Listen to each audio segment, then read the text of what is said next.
Fast ന്യൂസിലേക്ക് സ്വാഗതം. നേമത്ത് മത്സരിക്കാൻ ഉമ്മൻചാണ്ടിക്ക് കോൺഗ്രസ് നേതൃത്വത്തിന്റെ സമ്മർദ്ദം. ബി.ജെ.പിയുമായി നേരിട്ട് ഏറ്റുമുട്ടണം എന്നാണ് നേതൃത്വത്തിന്റെ അഭിപ്രായം. ഉമ്മൻചാണ്ടി പുതുപ്പള്ളി വിട്ടാൽ ചാണ്ടി ഉമ്മൻ പുതുപ്പള്ളിയിൽ സ്ഥാനാർത്ഥിയാകും. ഉമ്മൻ എവിടെ മത്സരിച്ചാലും ജയിക്കുമെന്ന് മുല്ലപ്പള്ളി രാമചന്ദ്രൻ. തന്റെ സ്ഥാനാർത്ഥിത്വവുമായി ബന്ധപ്പെട്ട് നടക്കുന്ന പ്രചാരണങ്ങൾ അടിയന്തരമായി അവസാനിപ്പിക്കണമെന്ന് ഉമ്മൻചാണ്ടി. എവിടെ മത്സരിക്കണമെന്നത് ഹൈക്കമാൻഡ് തീരുമാനിക്കും. തന്റെ ജീവിതം പുതുപ്പള്ളിയുമായി അലിഞ്ഞുകിടക്കുകയാണെന്നും ആജീവനാന്തം അതിൽ മാറ്റമില്ലെന്നും ഉമ്മൻചാണ്ടി. നിയമസഭാ തെരഞ്ഞെടുപ്പിൽ മത്സരിക്കുന്നതിൽ പരിമിതികളുണ്ട് എന്ന് ചാണ്ടി ഉമ്മൻ. പിതാവ് മത്സര രംഗത്തുള്ളപ്പോൾ താനും മത്സരിക്കുന്നത് അനുചിതമാണ്. ഉമ്മൻചാണ്ടി പുതുപ്പള്ളിയിൽ തന്നെ മത്സരിക്കുന്നതാണ് നല്ലതെന്നും ചാണ്ടി ഉമ്മൻ. ഉമ്മൻചാണ്ടി നേമത്ത് മത്സരിക്കുമെന്ന തീരുമാനമെടുത്താൽ അത് വലിയ മാറ്റമുണ്ടാക്കുമെന്ന് KPCC vice president Joseph Vazhakkan. ഇത്തവണ കോൺഗ്രസ് നേതാക്കൾ അപ്രതീക്ഷിത മണ്ഡലങ്ങളിൽ സ്ഥാനാർത്ഥിയാകും. ഭരണം തിരിച്ചുപിടിക്കുക എന്നത് മാത്രമാണ് ലക്ഷ്യമെന്നും ജോസഫ് വാഴക്കൻ. UDF പൊതുസമ്മതനായി മാണി സി കാപ്പൻ പാലായിൽ വരാൻ സാധ്യതയുണ്ടെന്ന് PJ ജോസഫ്. കാപ്പൻ ജോസഫ് വിഭാഗം സ്ഥാനാർത്ഥിയാകുമെന്ന കാര്യം PJ ജോസഫ് തള്ളിയില്ല. ജോസഫ് വിഭാഗം 13 സീറ്റുകൾ UDFിൽ ആവശ്യപ്പെട്ടിട്ടുണ്ടെന്നും തളിപ്പറമ്പ് ആലത്തൂരും സീറ്റുകൾ വേണ്ടെന്നും PJ ജോസഫ്. തന്നെ KPCC പ്രസിഡന്റാക്കാനുള്ള ഹൈക്കമാൻഡ് തീരുമാനം തടഞ്ഞത് തിരുവനന്തപുരത്ത് വെച്ചെന്ന് K. സുധാകരൻ.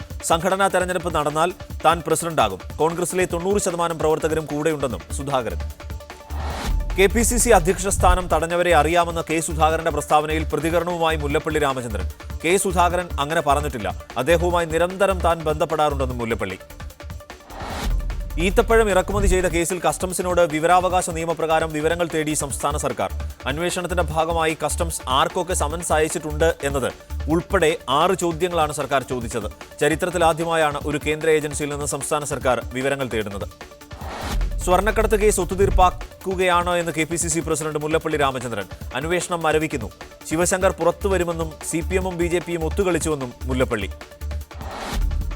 അന്വേഷണ ഏജൻസികൾ ചോദ്യം ചെയ്യാൻ ബന്ധപ്പെട്ടിട്ടില്ല എന്ന സ്പീക്കർ ശ്രീരാമകൃഷ്ണൻ. വാർത്താ ദാരിദ്ര്യം കൊണ്ടാണ് തനിക്കെതിരെ ഇത്തരം വാർത്തകൾ ഉണ്ടാക്കുന്നത്. തെറ്റുകാരനല്ലെന്ന ബോധ്യമുണ്ട്. നിയമസഭാ തെരഞ്ഞെടുപ്പിൽ മത്സരിക്കുമോ എന്ന കാര്യം പാർട്ടി തീരുമാനിക്കുമെന്നും ശ്രീരാമകൃഷ്ണൻ. മുഖ്യമന്ത്രി പിണറായി വിജയനും CPM സംസ്ഥാന സെക്രട്ടറി A. വിജയരാഘവനും സംഘപരിവാർ മനസ്സാണ് എന്ന് മുല്ലപ്പള്ളി രാമചന്ദ്രൻ. ലീഗുമായി ഒരുമിച്ച് അധികാരം പങ്കിട്ട CPM-ന് ഇപ്പോൾ എങ്ങനെയാണ് അവർ വർഗീയ പാർട്ടിയായത് എന്നും മുല്ലപ്പള്ളി. ശമ്പള പരിഷ്കരണം ജീവനക്കാരുടെ കണ്ണിൽ പൊടിയിടുന്നതാണ് എന്ന ആക്ഷേപവുമായി പ്രതിപക്ഷ സർവീസ് സംഘടനകൾ. ഫെബ്രുവരി 10 ജീവനക്കാരുടെ സൂചനാ പണിമുടക്ക്. ആനുകൂല്യങ്ങൾ സർക്കാർ കവർന്നെടുത്തുവെന്ന് NGO അസോസിയേഷൻ സംസ്ഥാന പ്രസിഡന്റ് ചവറ ജയകുമാർ. സർക്കാർ ജീവനക്കാരുടെ ഇക്കൊല്ലത്തെ വിരമിക്കൽ 1 വർഷം നീട്ടണമെന്ന ശമ്പള കമ്മീഷൻ നിർദ്ദേശം തള്ളി ധനമന്ത്രി തോമസ് ഐസക്. ശമ്പള വർധന കുറവെന്ന് പറയുന്ന പ്രതിപക്ഷ സർവീസ് സംഘടനകൾ നാട്ടിലെ സാമ്പത്തിക നില കൂടി കണക്കിലെടുക്കണമെന്നും മന്ത്രി. രാഷ്ട്രപിതാവ് മഹാത്മാഗാന്ധി രക്തസാക്ഷിത്വ ദിനത്തിൽ നിയമസഭാ സമുച്ചയത്തിലെ ഗാന്ധി പ്രതിമയിൽ പുഷ്പാർച്ചന നടത്തി. Deputy speaker V. ശശിയാണ് പുഷ്പാർച്ചന നടത്തിയത്. Speaker P. ശ്രീരാമകൃഷ്ണൻ പങ്കെടുക്കുമെന്ന് അറിയിച്ചിരുന്നുവെങ്കിലും അദ്ദേഹം പങ്കെടുത്തില്ല. KSRTC തിരുവനന്തപുരം സെൻട്രൽ ഗാരേജിലുണ്ടായ അപകടത്തിൽ ജീവനക്കാരൻ മരിച്ചു. ടയർ ഇൻസ്പെക്ടർ പ്രകാശാണ് മരിച്ചത്. 2 ബസ്സുകൾക്കിടയിൽപ്പെട്ട് തലയ്ക്ക് പരിക്കേൽക്കുകയായിരുന്നു. എൻഡോസൾഫാൻ ദുരിതബാധിതർ വീണ്ടും സമരത്തിലേക്ക്. 2017 സുപ്രീം കോടതി വിധിയും സർക്കാർ തീരുമാനങ്ങളും നടപ്പാക്കണം എന്നാവശ്യപ്പെട്ടാണ് സമരം. പുതിയ കേരളം എന്ന മുദ്രാവാക്യമുയർത്തി BJP തെരഞ്ഞെടുപ്പിനെ നേരിടുമെന്ന് BJP സംസ്ഥാന ജനറൽ സെക്രട്ടറി MT രമേശ്. തെരഞ്ഞെടുപ്പ് പ്രചാരണങ്ങളുടെ ഉദ്ഘാടനം BJP ദേശീയ അധ്യക്ഷൻ JP നദ്ദ നിർവഹിക്കും. സാമുദായിക നേതാക്കളുമായി BJP നേതൃത്വം ചർച്ച നടത്തുമെന്നും MT രമേശ്. കാലിക്കറ്റ് സർവകലാശാലയിൽ വിവാദമായ അസിസ്റ്റന്റ് പ്രൊഫസർ തസ്തികയിലേക്ക് AN ഷംസീർ MLA-യുടെ ഭാര്യയ്ക്ക് നിയമനമില്ല. സംവരണത്തിൽ ഈഴവ വിഭാഗത്തിന് സീറ്റ് അനുവദിച്ചതോടെയാണ് ഷംസീറിന്റെ ഭാര്യ ഷഹല ലിസ്റ്റിന് പുറത്തായത്. ചാലക്കുടിയിൽ ലോഡ്ജിൽ യുവാവിനെയും യുവതിയെയും മരിച്ച നിലയിൽ കണ്ടെത്തി. മരോട്ടിച്ചാൽ സ്വദേശി സജിത്ത്, ഈറോഡ് സ്വദേശി അനിത എന്നിവരാണ് മരിച്ച നിലയിൽ കണ്ടെത്തിയത്. ഇവരോടൊപ്പം ഉണ്ടായിരുന്ന കുട്ടികളെ പോലീസ് സ്റ്റേഷനിലേക്ക് മാറ്റി. 50ാമത് കേരള സംസ്ഥാന ചലച്ചിത്ര പുരസ്കാരങ്ങൾ സമ്മാനിച്ചു. തിരുവനന്തപുരത്ത് മുഖ്യമന്ത്രിയുടെ സാന്നിധ്യത്തിലായിരുന്നു പുരസ്കാരങ്ങൾ സമ്മാനിച്ചത്. മികച്ച നടൻ, നടി ഉൾപ്പെടെ 53 പുരസ്കാരങ്ങൾ വിതരണം ചെയ്തു. സംസ്ഥാനത്തെ DYSP, additional SP, assistant commissioner റാങ്കിലുള്ള പോലീസ് ഉദ്യോഗസ്ഥർക്ക് സ്ഥലം മാറ്റം. 141 ഉദ്യോഗസ്ഥർക്കാണ് സ്ഥലം മാറ്റം. തെരഞ്ഞെടുപ്പിന് മുന്നോടിയായാണ് നടപടി. പ്രക്ഷോഭത്തെ തുടർന്ന് വിച്ഛേദിച്ച ഇന്റർനെറ്റ് സേവനം പുനഃസ്ഥാപിക്കണമെന്ന് കർഷക സംഘടനകൾ. ഇല്ലെങ്കിൽ പ്രതിഷേധം കൂടുതൽ വ്യാപിപ്പിക്കുമെന്ന് ക്രാന്തികാരി കിസാൻ യൂണിയൻ നേതാവ് ദർശൻ പാൽ സിംഗ്. ഇന്ന് നടക്കുന്ന ദേശീയ പട്ടിണി സമരത്തിൽ എല്ലാവരും പങ്കാളികളാകുമെന്നും കർഷക നേതാക്കൾ. ഡൽഹിയിലെ ഇസ്രായേൽ എംബസിക്ക് സമീപം സ്ഫോടനം നടന്ന സംഭവത്തിൽ നിർണായക തെളിവ് ലഭിച്ചു. സ്ഫോടക വസ്തുക്കൾ കൊണ്ടുവച്ച രണ്ടുപേരുടെ CCTV ദൃശ്യങ്ങൾ ലഭിച്ചു. ഇതുപയോഗിച്ച് ഇവരുടെ രേഖാചിത്രം തയ്യാറാക്കും. എംബസിക്ക് സമീപം ഇവരെ കൊണ്ടുവിട്ട ടാക്സി ഡ്രൈവറുടെ സഹായത്തോടെയാണ് രേഖാചിത്രം തയ്യാറാക്കുക. ഡൽഹി ഇസ്രായേൽ എംബസി സ്ഫോടനത്തിന്റെ പശ്ചാത്തലത്തിൽ അന്വേഷണം പുരോഗമിക്കുന്നു. കേസ് പ്രത്യേകം അന്വേഷിക്കുന്നുണ്ടെന്നും Delhi police commissioner SN Srivastava. കൂടുതൽ വിവരങ്ങൾ ഇപ്പോൾ പറയാനാകില്ലെന്നും ഡൽഹി പോലീസ് കമ്മീഷണർ. രാജ്യതലസ്ഥാനത്ത് സുരക്ഷാ സന്നാഹങ്ങൾ ശക്തമാക്കി ഡൽഹി പോലീസ്. ഇസ്രായേൽ എംബസിയിൽ സ്ഫോടനമുണ്ടായ പശ്ചാത്തലത്തിൽ ഇസ്രായേൽ വിദേശകാര്യമന്ത്രി ഗാബി അഷ്കെനാസി ഇന്ത്യൻ വിദേശകാര്യമന്ത്രിയുമായി ചർച്ച നടത്തി. സംഭവം സർക്കാർ ഗൗരവമായി കാണുന്നുവെന്ന് വിദേശകാര്യമന്ത്രി S ജയശങ്കർ. എംബസിക്ക് എല്ലാ സുരക്ഷയും ഒരുക്കിയിട്ടുണ്ടെന്നും മന്ത്രി. സുരക്ഷ ഒരുക്കിയതിന് ഇസ്രായേൽ വിദേശകാര്യമന്ത്രി നന്ദി അറിയിച്ചു. കാർഷിക നിയമങ്ങൾക്കെതിരെ സമരം ചെയ്യുന്ന കർഷകർ ഉപവാസം അനുഷ്ഠിക്കുന്നു. നിയമം പിൻവലിക്കണമെന്നാവശ്യപ്പെട്ട് KK രാഗേഷ് MP സ്വകാര്യ ബില്ലിന് അനുമതി തേടി. സമരകേന്ദ്രങ്ങൾക്ക് സമീപം സംഘർഷാവസ്ഥ തുടരുന്നു. കർഷക പ്രതിഷേധത്തിനിടെ പോലീസുകാരനെ ആക്രമിച്ച കേസിൽ 44 പേരെ അറസ്റ്റ് ചെയ്തുവെന്ന് Delhi police. Alipur station house officer Pradeep പലിവാറിനെ ആക്രമിച്ചുവെന്ന കേസിലാണ് അറസ്റ്റ്. ഡൽഹിയിലെ കർഷക പ്രതിഷേധത്തിനിടെയുണ്ടായ അക്രമ സംഭവങ്ങളിൽ രാഹുൽ ഗാന്ധിയെ കുറ്റപ്പെടുത്തി കേന്ദ്രമന്ത്രി സ്മൃതി ഇറാനി. രാഹുൽ ഗാന്ധിയുടെ ആഹ്വാനപ്രകാരമാണ് രാജ്യതലസ്ഥാനത്തേക്ക് ഇത്രയും അക്രമ സംഭവങ്ങൾ നടന്നതെന്നും മറ്റൊരു നേതാവും ഇത്തരം പ്രസ്താവനകൾ നടത്തിയിട്ടില്ല എന്നും സ്മൃതി. പ്രതിഷേധത്തിനിടെ പോലീസുകാർക്ക് പരിക്കേറ്റ പശ്ചാത്തലത്തിലായിരുന്നു മന്ത്രിയുടെ വിമർശനം. CPM കേന്ദ്ര കമ്മിറ്റി യോഗം തുടങ്ങി. കേരളം, ബംഗാൾ ഉൾപ്പെടെയുള്ള സംസ്ഥാനങ്ങളിലെ തെരഞ്ഞെടുപ്പ് മുന്നൊരുക്കങ്ങളും യോഗത്തിൽ വിലയിരുത്തും. പോളിറ്റ് ബ്യൂറോ റിപ്പോർട്ടും കേന്ദ്ര കമ്മിറ്റിയുടെ പരിഗണനയ്ക്ക് വരുന്നുണ്ട്. പാർട്ടി കോൺഗ്രസ് നടത്തുന്നതുമായുള്ള ചർച്ചകളും നടക്കും. ഉത്തർപ്രദേശിലെ മൊറാദാബാദിൽ ബസും ട്രക്കും കൂട്ടിയിടിച്ച് 10 മരണം, നിരവധി പേർക്ക് പരിക്ക്. മരിച്ചവരുടെ ബന്ധുക്കൾക്ക് UP സർക്കാർ 2 ലക്ഷം രൂപ നഷ്ടപരിഹാരം പ്രഖ്യാപിച്ചു. രാജ്യത്ത് 13,083 പേർക്ക് കൂടി കോവിഡ് സ്ഥിരീകരിച്ചു. 137 മരണം കൂടി കോവിഡ് മൂലമെന്ന് സ്ഥിരീകരിച്ചു. ആകെ കോവിഡ് മരണം 1,54,100 കവിഞ്ഞു. രാജ്യത്തെ കോവിഡ് സ്ഥിരീകരിച്ചിട്ട് 1 വർഷം പിന്നിട്ടു. നിയമസഭയിലിരുന്ന് അശ്ലീല വീഡിയോ കാണുന്ന MLAയുടെ ദൃശ്യം പുറത്ത്. കർണാടക കോൺഗ്രസ് നേതാവ് പ്രകാശ് റാത്തോഡിന്റെ ദൃശ്യങ്ങളാണ് പുറത്തുവന്നത്. ഫോണിലുണ്ടായിരുന്ന അനാവശ്യ സന്ദേശങ്ങൾ നീക്കുകയായിരുന്നുവെന്ന് MLA. വിവാദ പോക്സോ വിധി പുറപ്പെടുവിച്ച മുംബൈ ഹൈക്കോടതി ജഡ്ജി പുഷ്പയെ സ്ഥിരം ജഡ്ജിയാക്കില്ല. സുപ്രീം കോടതി കൊളീജിയത്തിന്റേതാണ് തീരുമാനം. നിലവിൽ അഡീഷണൽ ജഡ്ജിയാണ് പുഷ്പ. വിദേശകാര്യമന്ത്രി S Jaishankar American state secretary Antony ബ്ലിങ്കനുമായി കൂടിക്കാഴ്ച നടത്തി. ഇന്ത്യയും അമേരിക്കയും തമ്മിലുള്ള സഹകരണം കൂടുതൽ ശക്തമാക്കുന്നതിന് ഉറപ്പു ലഭിച്ചുവെന്ന് S ജയശങ്കർ. കോവിഡിനെതിരെയുള്ള പ്രതിരോധ നടപടികൾ ബ്ലിങ്കനുമായി ചർച്ച ചെയ്തുവെന്നും വിദേശകാര്യമന്ത്രി. രാഷ്ട്രീയ നീക്കങ്ങളുടെ ഭാഗമായി BJP ദേശീയ അധ്യക്ഷൻ JP നദ്ദ തമിഴ്നാട്ടിലെത്തി. മധുര വിമാനത്താവളത്തിൽ ഇന്നലെ രാത്രിയാണ് അദ്ദേഹം എത്തിയത്. ഇന്ന് വൈകിട്ടുള്ള പൊതുപരിപാടിയിൽ നദ്ദ പങ്കെടുക്കും. ജമ്മുകശ്മീരിൽ തീവ്രവാദികളുമായി ഏറ്റുമുട്ടൽ. പോലീസും സുരക്ഷാ സേനയും സംയുക്തമായാണ് തീവ്രവാദികളെ നേരിട്ടത്. ലഹോർ, പുൽവാമ മേഖലകളിലാണ് ഏറ്റുമുട്ടൽ. അതേസമയം രജൌരി ജില്ലയിലെ നഷൌര സെക്ടറിൽ പാകിസ്ഥാൻ വീണ്ടും വെടിനിർത്തൽ ലംഘിച്ചു. തൃണമൂൽ കോൺഗ്രസ് വിട്ട രാജീവ് ബാനർജിയെ വിമർശിച്ച് തൃണമൂൽ നേതാവായ സൗഗത് റോയ്. രാജീവ് ബാനർജി പാർട്ടി വിട്ടത് നന്നായി. പാർട്ടിയിലെ മോശം ഘടകമായിരുന്നു അദ്ദേഹമെന്നും പാർട്ടിയെ വഞ്ചിച്ചിട്ട് മമതാ ബാനർജിയെ കുറ്റം പറയുകയാണെന്നും സൗഗത് റോയ്. മുംബൈ മെട്രോയുടെ പുതിയ ലൈനുകൾ മഹാരാഷ്ട്ര മുഖ്യമന്ത്രി ഉദ്ധവ് താക്കറെ ഉദ്ഘാടനം ചെയ്തു. ലൈൻ 7, 2A എന്നീ ലൈനുകളാണ് ഉദ്ഘാടനം ചെയ്തത്. ജൂൺ മാസത്തോടെ പൈലറ്റ് ഇല്ലാതെ ഓടിക്കുന്ന രീതിയിലേക്ക് മാറ്റുമെന്ന് ഉദ്ധവ് താക്കറെ. രാജസ്ഥാനിൽ വ്യാജമദ്യം കഴിച്ച് 4 പേർ മരിച്ച സംഭവത്തിൽ പോലീസുകാർക്കും എക്സൈസ് ഉദ്യോഗസ്ഥർക്കുമെതിരെ നടപടി. 12 പേരെ രാജസ്ഥാൻ മുഖ്യമന്ത്രി അശോക് ഗെഹ്ലോട്ട് സസ്പെൻഡ് ചെയ്തു. മദ്യം കഴിച്ചു മരിച്ചവരുടെ കുടുംബത്തിന് 2 ലക്ഷം രൂപ നഷ്ടപരിഹാരമായി നൽകും. ചികിത്സയിൽ കഴിയുന്നവർക്ക് 50,000 നഷ്ടപരിഹാരം നൽകും. നാവികസേനയുടെ ഫാസ്റ്റ് അറ്റാക്ക് യുദ്ധക്കപ്പലായ ഇൻഫാക് T-81 ഡീകമ്മീഷൻ ചെയ്തു.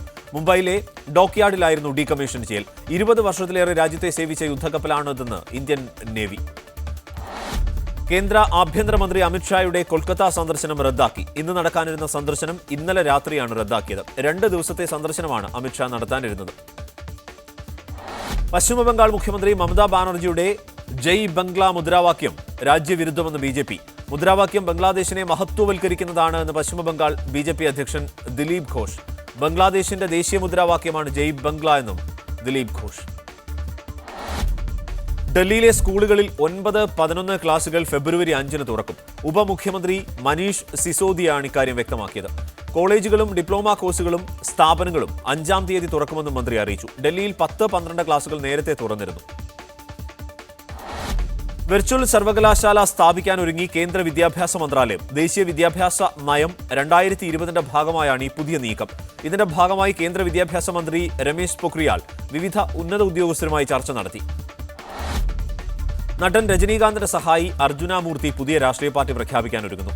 പെരിയാർ EV രാമസ്വാമിയുടെ ആശയങ്ങളാണ് താൻ പിന്തുടരുന്നത് എന്ന് അർജുന മൂർത്തി. തമിഴ്നാട്ടിലെ എല്ലാ നിയമസഭാ സീറ്റുകളിലും തന്റെ പാർട്ടി മത്സരിക്കുമെന്നും അർജുന മൂർത്തി. ഗുജറാത്തിൽ വീണ്ടും പക്ഷിപ്പനി. ഗിർ സോമനാഥ് ജില്ലയിലാണ് പക്ഷിപ്പനി കണ്ടെത്തിയത്. ഗുജറാത്തിൽ പക്ഷിപ്പനി സ്ഥിരീകരിക്കുന്ന 4ാമത്തെ ജില്ലയാണ് ഗിർ സോമനാഥ്. ഗുജറാത്തിൽ തദ്ദേശ തെരഞ്ഞെടുപ്പ് 2 ഘട്ടങ്ങളിലായി നടത്തും. ഫെബ്രുവരി 21, 28 തീയതികളിലാണ് തെരഞ്ഞെടുപ്പ്. കാലാവധി കഴിഞ്ഞിട്ടും കോവിഡ് പശ്ചാത്തലത്തിൽ തെരഞ്ഞെടുപ്പ് നീട്ടിയിരുന്നു. സംസ്ഥാനത്ത് തെരഞ്ഞെടുപ്പ് പെരുമാറ്റച്ചട്ടം നിലവിൽ വന്നു.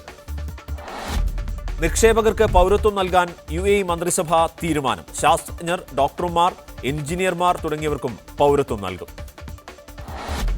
കോവിഡ് പ്രതിരോധത്തിന് പുതിയ നികുതി നടപ്പാക്കിയ അർജന്റീന. അതിസമ്പന്നർ 3% അധിക നികുതി കൊടുക്കണം. 12,000 പേർക്കാണ് പുതിയ നികുതി ബാധകമാവുക. സൗദി, UAE എന്നീ രാജ്യങ്ങൾക്ക് ആയുധങ്ങൾ വിൽക്കുന്നത് നിർത്തി ഇറ്റലി. സ്ഥിരമായ നിരോധനമാണ് ഏർപ്പെടുത്തിയത്. യമനിലെ ഇടപെടലുകൾ ചൂണ്ടിക്കാട്ടിയാണ് നിരോധനം. ഇറ്റലിയുടെ 10ാമത് വലിയ ആയുധ വിപണിയാണ് സൗദി. ഭരണപരിഷ്കാര കമ്മീഷൻ അധ്യക്ഷ സ്ഥാനം VS അച്യുതാനന്ദൻ രാജിവെച്ചു. രാജിക്കത്ത് മുഖ്യമന്ത്രിക്ക് നൽകി. ഇന്നലെ 3 റിപ്പോർട്ടുകൾ നൽകിയ ശേഷമാണ് VS രാജിക്കത്ത് നൽകിയത്. സെയ്ഫ് സൈനുലാബ്ദീൻ വിവരങ്ങൾ നൽകും. സെയ്ഫ്, നേരത്തെ കവടിയാറുള്ള ഔദ്യോഗിക വസതി ഒഴിഞ്ഞിരുന്നത് സംബന്ധിച്ച് തീരുമാനമൊക്കെ എടുത്തിരുന്നതാണ്. അപ്പോൾ രാജിക്കത്ത് കൈമാറിയോ? എന്താണ് വിവരം? രാജിക്കത്ത് അല്പസമയം മുമ്പാണ് മുഖ്യമന്ത്രി പിണറായി വിജയന് കൈമാറിയിരിക്കുന്നത്. 2016 ഓഗസ്റ്റ് മാസം 18-ാം തീയതിയാണ് സംസ്ഥാനത്തെ ഭരണപരിഷ്കാര കമ്മീഷൻ അധ്യക്ഷനായിട്ട് VS അച്യുതാനന്ദൻ ചുമതല ഏറ്റെടുത്തത്. അതുമുതൽ ഇതുവരെ 13 റിപ്പോർട്ടുകൾ തയ്യാറാക്കി. 11 റിപ്പോർട്ടുകൾ നൽകിയിട്ടുണ്ട്, 2 റിപ്പോർട്ടുകൾ തയ്യാറായിരിക്കുന്നു. അങ്ങനെ മൊത്തം 13 റിപ്പോർട്ടുകളാണ് ഭരണപരിഷ്കാര കമ്മീഷൻ തയ്യാറാക്കി സംസ്ഥാന സർക്കാരിന് മുന്നിലേക്ക് വെച്ചിരിക്കുന്നത്. അതിന്മേൽ തുടർ നടപടികൾ സംസ്ഥാന സർക്കാർ ആലോചിക്കുന്നത് മാത്രമേ ഉള്ളൂ. അതിന്റെ നടപടികളിലേക്കൊന്നും സർക്കാർ പോയിട്ടില്ല. എന്നാൽ ഇതിനിടയിൽ VSന് ആരോഗ്യപരമായ പ്രശ്നങ്ങൾ ഉണ്ടായതിനെ തുടർന്നാണ് അദ്ദേഹം പൊതുപരിപാടികൾ സജീവമല്ലാതിരുന്നത്. ഇനി യോഗങ്ങൾ നടത്താനോ ചർച്ചകൾ സംഘടിപ്പിക്കാനോ കഴിയില്ല എന്ന് ഡോക്ടർമാർ അറിയിച്ചു. കർശനമായ ആരോഗ്യ നിയന്ത്രണങ്ങൾ പാലിക്കണമെന്ന നിർദ്ദേശം കൂടി ഡോക്ടർമാർ VSന് മുന്നിലേക്ക് വെച്ചു. ഈ പശ്ചാത്തലത്തിലാണ് കാലാവധി തീരുന്നതിന് തൊട്ട് മുമ്പായി തന്നെ VS അച്യുതാനന്ദൻ ഭരണപരിഷ്കാര കമ്മീഷൻ അധ്യക്ഷ സ്ഥാനം രാജിവെക്കാൻ വേണ്ടിയുള്ള തീരുമാനം എടുത്തിരിക്കുന്നത്. അല്പസമയം മുമ്പ് അത് ഔദ്യോഗികമായി തന്നെ VS അച്യുതാനന്ദൻ അറിയിക്കുകയും ചെയ്തിട്ടുണ്ട്. ആ പത്രക്കുറിപ്പിൽ ഏറ്റവും അവസാനമായിട്ട് ചില കാര്യങ്ങൾ കൂടി VS അച്യുതാനന്ദൻ സൂചിപ്പിക്കുന്നുണ്ട്. അതിൽ ഏറ്റവും പ്രധാനപ്പെട്ടത് സർക്കാരിന് സമർപ്പിച്ചിട്ടുള്ള റിപ്പോർട്ടുകളിൽ കൈക്കൊള്ളുന്ന തുടർ നടപടികളാണ് കമ്മീഷൻ ചെലവഴിച്ച തുകയുടെ മൂല്യം നിശ്ചയിക്കുക എന്നാണ് VS അച്യുതാനന്ദൻ സർക്കാരിനെ ഓർമ്മപ്പെടുത്തുന്നത്. അതായത് കമ്മീഷന് വേണ്ടി പണം ചെലവഴിച്ചിട്ടുണ്ട്, അതിന്റെ മൂല്യം നിശ്ചയിക്കുന്നത് റിപ്പോർട്ടുകൾ തയ്യാറാക്കി നൽകിയതിൽ തുടർ നടപടികൾ സ്വീകരിക്കുമ്പോഴാണ്. അത് തുടർ നടപടി സ്വീകരിക്കുമെന്ന് പ്രതീക്ഷിക്കുന്നതായി VS അച്യുതാനന്ദൻ പത്രക്കുറിപ്പിൽ അറിയിക്കുന്നുണ്ട്. ഒരു കാര്യം കൂടി സെയ്ഫ്, വീണ്ടും ഒരു തെരഞ്ഞെടുപ്പ് പടിവാതിലെത്തി നിൽക്കുകയാണ് അദ്ദേഹം സമ്പൂർണ്ണമായി ഒഴിയുന്നത്. മറ്റൊന്ന്, ഇപ്പോൾ ഈ ഫേസ്ബുക്കിലൂടെയുള്ള പൊതുവിഷയങ്ങളിലെ പ്രതികരണങ്ങളൊന്നും ഏതാനും മാസങ്ങളായിട്ട് ഉണ്ടായിരുന്നില്ല. സജീവ രാഷ്ട്രീയവുമായി ബന്ധപ്പെട്ട പ്രതികരണങ്ങളുമില്ല, FBയിൽ പോലും. അപ്പോൾ പൂർണ്ണമായി വിശ്രമത്തിലേക്ക് പോവുകയാണോ അദ്ദേഹം? അതെ, VS അച്യുതാനന്ദൻ ഇത് തെരഞ്ഞെടുപ്പ് അംഗത്തിന് എന്തായാലും ഉണ്ടാകില്ല എന്ന് ഉറപ്പാണ്. കാരണം ആൾക്കാർക്കിടയിലേക്ക് ഇറങ്ങി പ്രവർത്തിക്കാൻ കഴിയുന്ന ശാരീരികാവസ്ഥയിലല്ല VS അച്യുതാനന്ദൻ ഉള്ളത്. പൂർണ്ണമായ വിശ്രമമാണ് VS അച്യുതാനന്ദൻ ഡോക്ടർമാർ നിർദ്ദേശിച്ചിരിക്കുന്നത്. അദ്ദേഹം പുറത്തു നിന്ന് ആൾക്കാരെ സന്ദർശിക്കുന്നില്ല, വീട്ടിലെ അംഗങ്ങൾ തന്നെയാണ് കാര്യങ്ങൾ നോക്കുന്നത്. അതിനപ്പുറം അദ്ദേഹം മറ്റേതെങ്കിലും പൊതുപരിപാടിയിൽ പങ്കെടുക്കുകയോ അതുമായി ബന്ധപ്പെട്ട ഏതെങ്കിലും തരത്തിലുള്ള ഇടപെടലുകൾ നടത്തുകയോ ചെയ്യുന്നില്ല. ഇനി VSന്റെ ശാരീരിക അവസ്ഥ വെച്ചിട്ട് അങ്ങനെ പരിപാടിയിലേക്ക് പോകേണ്ടതില്ല എന്ന നിർദ്ദേശം കൂടി ഡോക്ടർമാർ നൽകിയിട്ടുണ്ട്. അതുകൊണ്ട് ഇനി പൂർണ്ണമായ വിശ്രമ ജീവിതത്തിലായിരിക്കും VS അച്യുതാനന്ദൻ ഉള്ളത്. തെരഞ്ഞെടുപ്പ് അടുത്ത് വരികയാണ്. പക്ഷേ VS അച്യുതാനന്ദൻ ഇല്ലാത്തൊരു തെരഞ്ഞെടുപ്പിലേക്ക് ഇടതുമുന്നണി കൂടി പോകുന്നു എന്ന് വേണം ഈ ഘട്ടത്തിൽ പറയാൻ. ശരി, സെയ്ഫ് സൈനുലാബ്ദീനാണ് ഈ വിവരങ്ങൾ നൽകിയത് തിരുവനന്തപുരത്ത് നിന്ന്. കോവിഡ് മഹാമാരി റഷ്യയിലെ ജനസംഖ്യാ വളർച്ചാ നിരക്ക് കുറച്ചതായി കണക്കുകൾ. കഴിഞ്ഞ 15 വർഷത്തിനിടെയുള്ള ഏറ്റവും കുറഞ്ഞ നിരക്കാണ് ഇത്തവണ രേഖപ്പെടുത്തിയത്. അസ്ട്രാസെനക്ക കോവിഡ് വാക്സിൻ 18 വയസ്സിന് മുകളിലുള്ളവരിൽ ഉപയോഗിക്കാൻ യൂറോപ്യൻ യൂണിയൻ അനുമതി നൽകി. യൂറോപ്യൻ യൂണിയൻ അനുമതി നൽകുന്ന 3ാമത്തെ വാക്സിനാണ് ഇത്.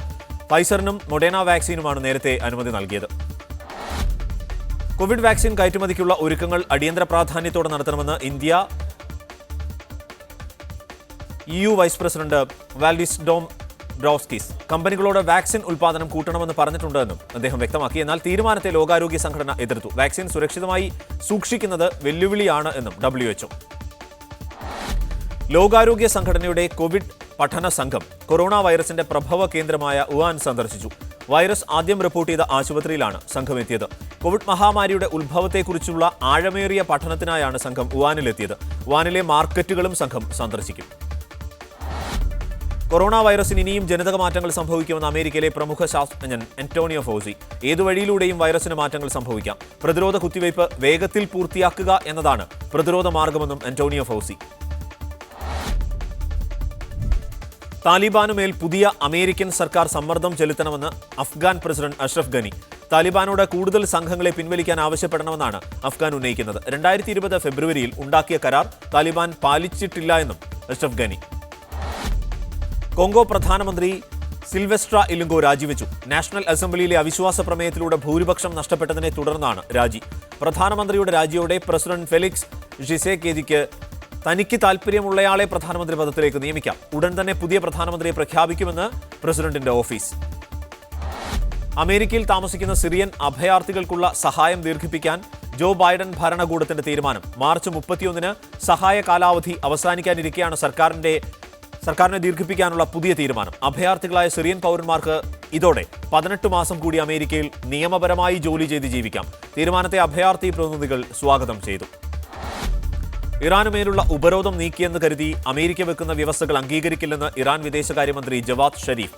ആണവ പദ്ധതികളിൽ നിന്ന് പിന്നോട്ടു പോകണം എന്ന അമേരിക്കയുടെ ആവശ്യത്തോട് പ്രതികരിക്കുകയായിരുന്നു അദ്ദേഹം. അമേരിക്കയുടെ ആവശ്യം നടക്കാത്ത കാര്യമാണെന്നും ഇറാൻ വിദേശകാര്യമന്ത്രി. തായ്വാനുമേൽ സമ്മർദ്ദം ശക്തമാക്കി ചൈന. സ്വാതന്ത്ര്യത്തിലേക്കുള്ള പോക്ക് യുദ്ധത്തിലേക്കാണെന്ന് ചൈനയുടെ മുന്നറിയിപ്പ്. തായ്വാന് പുതിയ അമേരിക്കൻ സർക്കാർ പിന്തുണ പ്രഖ്യാപിച്ചതിന് പിന്നാലെയാണ് ചൈന സമ്മർദ്ദം ശക്തമാക്കിയത്. ചൈനയുടെ നിലപാട് ദൗർഭാഗ്യകരമാണെന്ന് അമേരിക്ക. ഏറ്റുമുട്ടലിലേക്ക് കൊണ്ടുപോകരുതെന്നും അമേരിക്ക.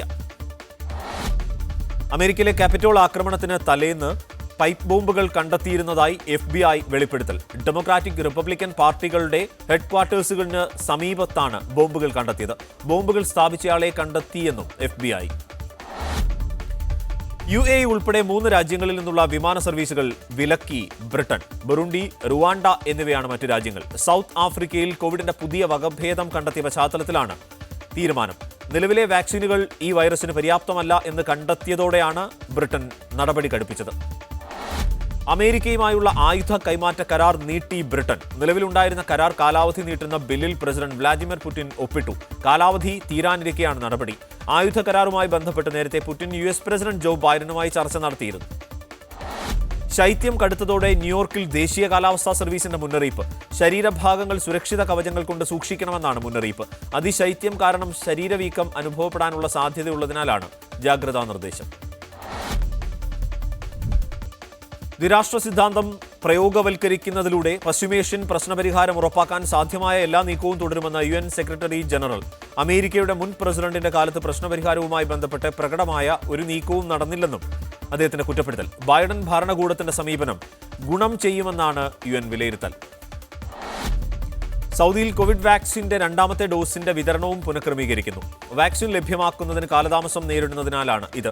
ഫെബ്രുവരി പകുതിയോടെ വാക്സിൻ രാജ്യത്തെത്തും എന്നും വാക്സിനേഷൻ തുടരുമെന്നും സൗദി ആരോഗ്യ മന്ത്രാലയം. സൗദിയിൽ 20 സ്പെഷ്യൽ എക്കണോമിക് സോണുകൾ ഉടൻ രൂപീകരിക്കുമെന്ന് നിക്ഷേപ മന്ത്രി. ക്രൂയിസ് കപ്പലുകൾ നിർമ്മിക്കുന്നതിന് വ്യവസായശാലയും പ്രഖ്യാപിച്ചു. ഫ്യൂച്ചർ ഇൻവെസ്റ്റ്മെന്റ് സമ്മേളനത്തിലായിരുന്നു പ്രഖ്യാപനം.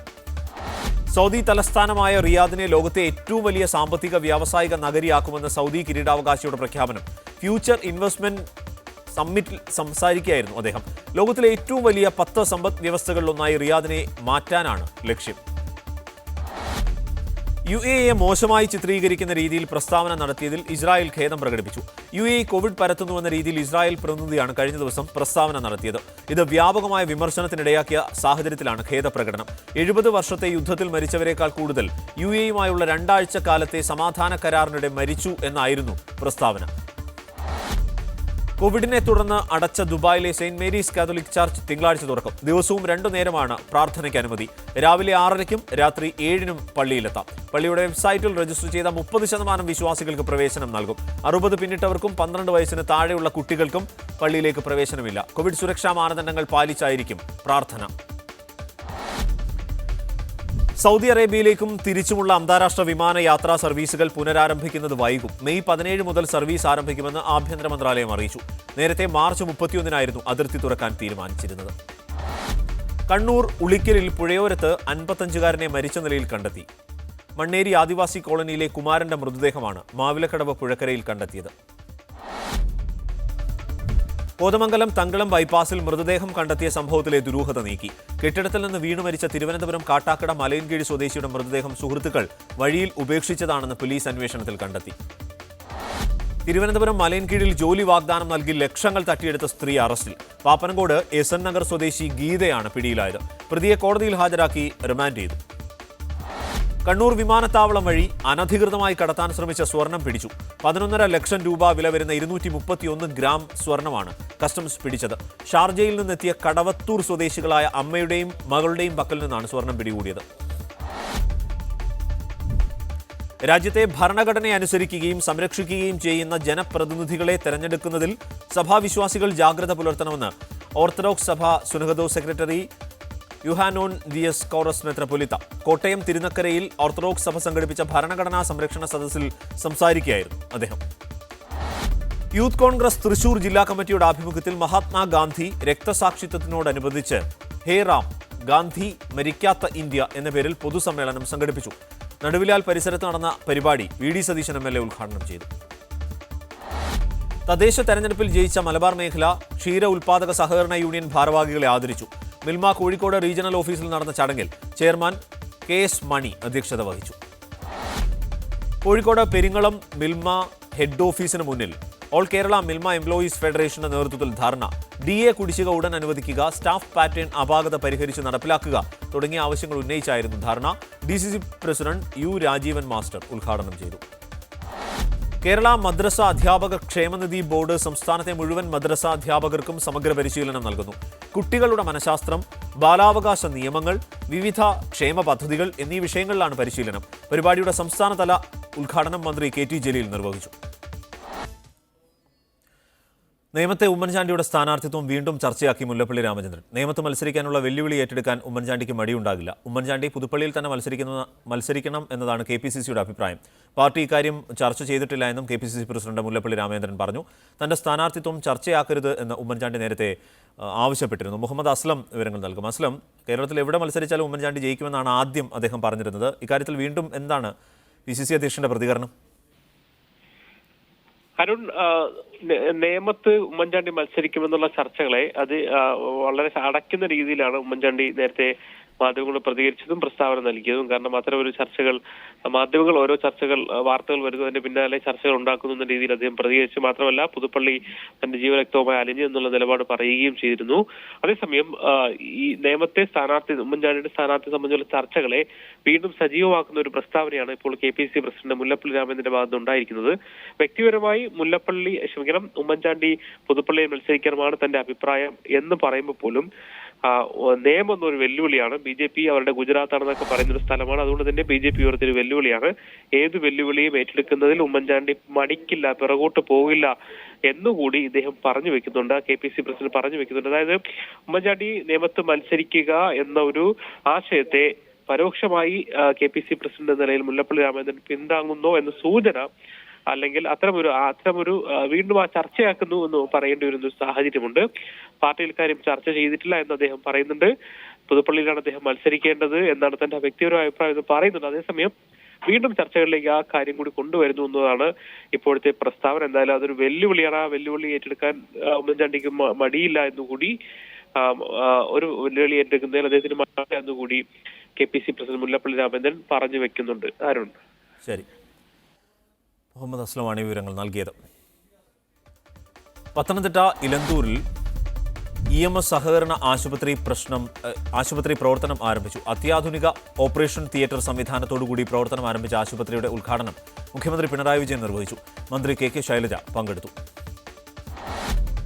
പാലക്കാട് മണ്ണാർക്കാട് കുമ്പത്തെ ബൈത്തുസക്കാത്ത് കേരളയുടെ പീപ്പിൾസ് വില്ലേജ് ഇന്ന് നാടിന് സമർപ്പിക്കും. ജലവിഭവ മന്ത്രി K കൃഷ്ണൻകുട്ടി ഉദ്ഘാടനം ചെയ്യും. 550 ചതുരശ്ര അടിയിലുള്ള 8 വീടുകളാണ് നിർമ്മിച്ചു നൽകുന്നത്. വൈകിട്ട് 4-നാണ് പരിപാടി.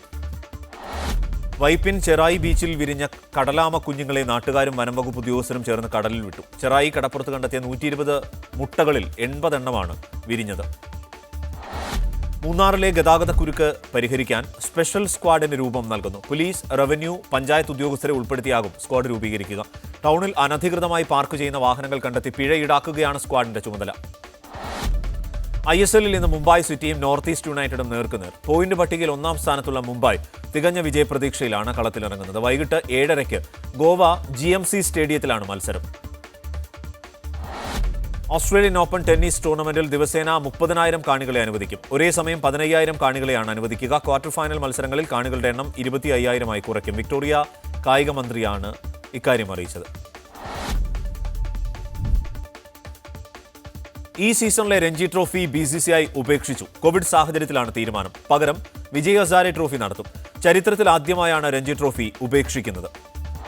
ഇംഗ്ലീഷ് പ്രീമിയർ ലീഗിൽ ഇന്ന് കരുത്തരുടെ പോരാട്ടം. മാഞ്ചസ്റ്റർ യുണൈറ്റഡ് ആഴ്സണലിനെ നേരിടും.